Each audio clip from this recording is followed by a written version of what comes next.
Thanks to our friends at The Motley Fool for sponsoring this video. Visit fool.com/ASYM for the top 10 stocks to buy right now.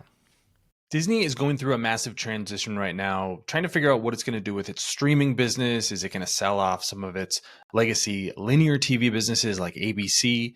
But one thing we know after a presentation this last week and a discussion with analysts is that Disney is going to be investing a lot of money in its parks and experiences business. There's really good reason behind this. This is the company's most profitable business right now, and it's really the one place that it's getting a high return on investment. So I want to go through exactly what we know, why this is going to be good for the company and the stock long term, and actually maybe give a little bit more runway to some of these other growth engines like streaming that may add value eventually in the future.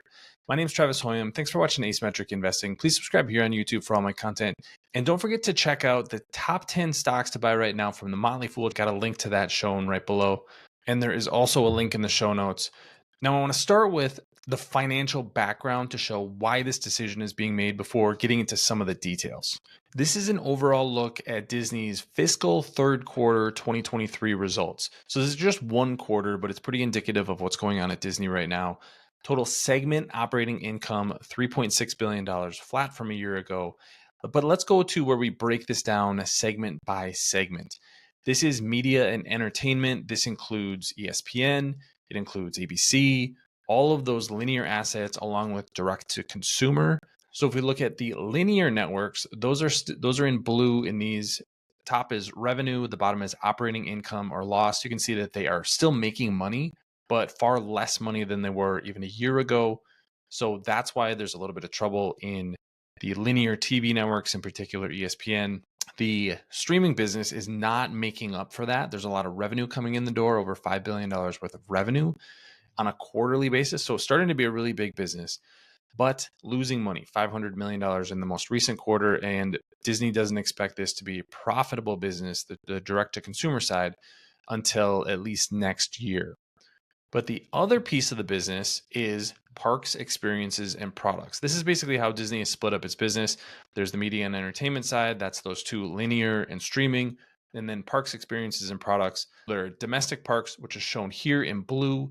International parks and experiences, that is the green segment. And then consumer products, that is in yellow. You can see that domestic parks and experiences, really big business, $5.6 billion in revenue and $1.4 billion in operating income. International parks and experiences, a little bit smaller business, but still very high margin with $400 million worth of operating income. And then the consumer business, $600 million in operating income. This is oftentimes something that they're licensing somebody else to do a lot of the manufacturing work of toys and things like that. So that's a pretty high margin business. But this is where Disney is seeing the most profitability, the best return on investment. And that's why it said that they're going to invest $60 billion in parks and experiences over the next decade. This is the announcement, the blog post that Disney put out, highlighting some of the details. About $17 billion worth of this investment is going to go into Florida. So that's where Disney World is going to expand that even more. But they did go through, but they also put out a presentation in an SEC filing. So it's not the best presentation, but I'll show it as best I can here. You can see some of the financial metrics, and this is what they were talking about in their justification for the $60 billion investment. Strong historical results. This is on the revenue side, a 6% CAGR or compound annual growth rate. And in the last 12 months, there's been $32.3 billion worth of revenue, just a massive business for them. And then this is the operating income side. The great thing about the parks and experiences business is once you spend upfront to build out a park, you've actually spent a vast majority of your money. So you have a lot of operating leverage. So when revenue goes up, typically operating income or net income goes up more than that. That's what we're seeing here with this operating income, 8% compound annual growth rate. And it's on this bottom line here, $9.2 billion in the last 12 months. So nearly a $10 billion run rate on an annual basis of operating income. So just to put that investment in context, Disney has said that they're going to invest about $6 billion per year. They're making more than that in operating income. This is just a snapshot of about the last 20 years of investments and the kind of content that they're investing in. You can see Little Mermaid, Cars, and then they ultimately bought the Fox assets so that they own that own those assets and those rights. And now we're starting to get more Marvel content and Star Wars content on this side in the last 3 or 4 years. And this is the strategy piece that Disney really wants to highlight: accelerate storytelling, expand the footprint, advance commercial. Disney actually has a ton of technology that goes into the parks, and that's a real differentiator for them and something that they can use to manage the guest experience and make that a little bit better. Leverage talent and then reach new fans. And I think this is really the big thing. Is they mentioned in this presentation that only about 1 out of every 10 Disney fans is able to visit a park. So there's a lot of capacity to increase the number of people that are going to parks if you can make them more accessible. There's also a lot of possibilities for where any sort of assets are going to be built. One of the places that has been speculated is Disney does own a bunch of land in Texas, but there are a number of other places around the world that could be areas that Disney would be interested in building a theme park. That would be the biggest investment, but we also may see the cruise lines expanded. I'll show that here. This is the cruise lines. Started with 2 in the late 90s. They've doubled the capacity, but there's probably room to increase that even more. This is some of the operating metrics: 98% booked occupancy and 2x the yield versus the industry, and double-digit returns on investment. So it seems like this would be an area where Disney could make a lot of money by investing in more cruise ships. The vacation clubs is another thing that Disney could invest in. This is a really underappreciated piece of the Disney business. These are typically smaller resorts. They've got one in Hawaii, and not quite the same draw as the theme parks are, but definitely strong economics. And there's a couple of these that are going to be opening in the next year or two. So just showing some pictures here of what some of these concepts look like. International is another area that could potentially be expanded. Disney didn't spend as much time talking about this in this specific presentation, but park spending per capita is up 69% between 2018 and 2023.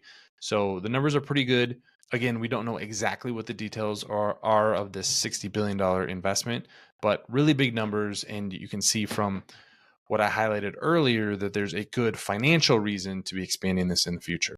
Now, as I'm recording, Disney's enterprise value, so that includes the debt and the market cap, is about $200 billion. So you can see that operating income from the parks and experiences business getting close to $10 billion.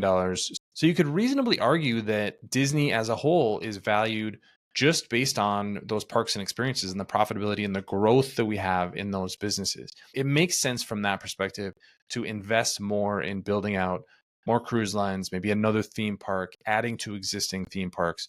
These are going to be very high return on investment kind of investments, and expand the capacity and the number of consumers that are going to be able to actually visit these parks. So I think that's very positive.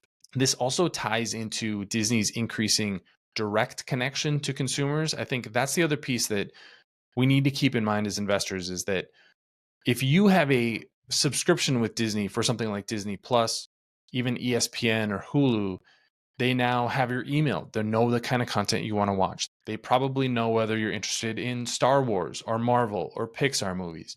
So they're going to be able to tailor marketing to you and what's going to be specifically attractive to you. As they've increased that marketing funnel, they want to be able to increase the capacity to monetize that funnel in the future. And the best way to monetize that, the highest dollar spend that you're going to have as a Disney fan, is at the theme parks, doing a cruise, doing all these major experiences. That is where the most money is. Paying $12, $15 a month for Disney Plus is great, but they would much rather have you visit Disney World once a year and spend several $1,000s to be going there. So that's the thinking behind this move. And I think it makes a lot of sense, really establishes that Disney is going to be investing in something where it clearly has differentiation. Now, the question is going to be, are they going to be able to turn around the streaming business and the content business? I think there's a lot more questions there. But with this move, there's much more of a line of sight to why this makes sense financially and how to grow that operating income from nearly $10 billion to maybe double that 10 years from now. So I think this is a positive step in the right direction. Clear that Bob Iger has got his fingerprints all over the changes in Disney and this investment. Wouldn't be surprised if he's going to be leading at least the early phases of another theme park being added to the mix. So what do you think about this? Leave your comments in the comment section below. Don't forget to subscribe to Asymmetric Investing here on YouTube. And like I said, check out fool.com/ASYM for the top 10 stocks to buy right now. Thanks for watching, everybody. See you here next time.